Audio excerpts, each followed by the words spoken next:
Welcome to my chaos life. Halo semua, hari ini gue mau main ke rumah teman. Rumahnya nggak gede, nggak mewah, tapi anehnya selalu bikin betah. Mungkin karena di sini gue nggak dituntut jadi versi terbaik dari diri gue. Versi capeknya aja juga udah diterima, dan itu rasanya lega. Setiap pemain ke rumah temen tuh ada ritual wajib loh. Duduk dulu, ambil napas, terus mikir, gila ya hidup gue akhir-akhir ini ribet amat. Tapi abis itu langsung lupa karena temen gue lebih ribet daripada gue. Dan entah kenapa itu bikin gue ngerasa, oh ternyata gue gak sendirian.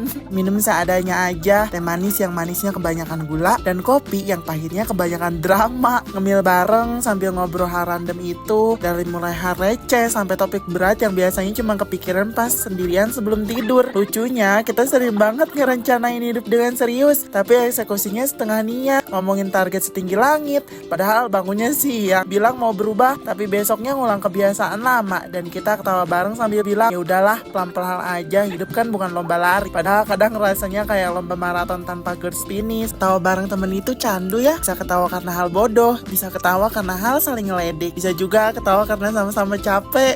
Kadang nggak tahu harus mulai ceritanya dari mana. Akhirnya diketawain aja dulu, soalnya kalau nggak ketawa takutnya malah kepikiran terlalu dalam. Di balik ketawa ada momen diem yang tiba-tiba jadi jujur, tentang ngerasa tertinggal, tentang ngerasa gagal, tentang ngerasa hidup orang lain kelihatan rapi, sementara hidup kita kayak kabel headset di kantong, kusut tapi ya udah masih bisa dipakai kok. Kadang gue mikir kenapa ya kita sering ngerasa harus kuat sendirian, padahal capek itu wajar, bingung itu manusiawi. Kalau kalian ngerasa kok hidup gue gini-gini aja ya, itu bukan tanda gagal ya, mungkin cuma tanda kita lagi butuh istirahat sebentar. Dan di rumah temen, perasaan-perasaan itu nggak perlu disaring, nggak perlu kalimat rapi, bahkan nggak perlu kelihatan dewasa banget. Cukup jujur, kalau capek ya bilang capek, kalau bingung ya bilang bingung. Kadang temen gak ngasih solusi, tapi kehadirannya aja udah cukup bikin dada lebih lega kok. Juga ngelakuin hal-hal kecil yang kelihatannya sepele, sambil main HP beres-beres dikit, tapi lebih banyak ngobrolnya, ketawain hal random yang cuma lucu buat kita. Momen kayak gini kelihatannya receh ya, tapi entah kenapa justru ini yang nanti paling kangen. Soalnya makin kesini waktu makin sempit, ketemu makin jarang, chat makin singkat. Bukan karena gak peduli ya, tapi karena kita punya hidup masing-masing yang lagi diperjuangin. Dan mungkin suatu hari nanti kita bakal sibuk banget sampai lupa caranya duduk santai bareng. Makanya selama masih bisa, gue pengen nikmatin momen-momen konyol kayak gini. Tapi mikir nanti bakal sejauh apa kita pergi. Cukup sadar hari ini kita masih bisa ketawa bareng. Hari ini gak ada hal spektakuler, gak ada tempat tensi, gak ada momen dramatis. Tapi anehnya justru ini yang paling bikin hati lebih penuh. Buat lo yang lagi nonton, kalau hari-hari lo lagi kerasa berat, coba deh luangin waktu buat ketemu orang-orang yang bikin lo ngerasa aman.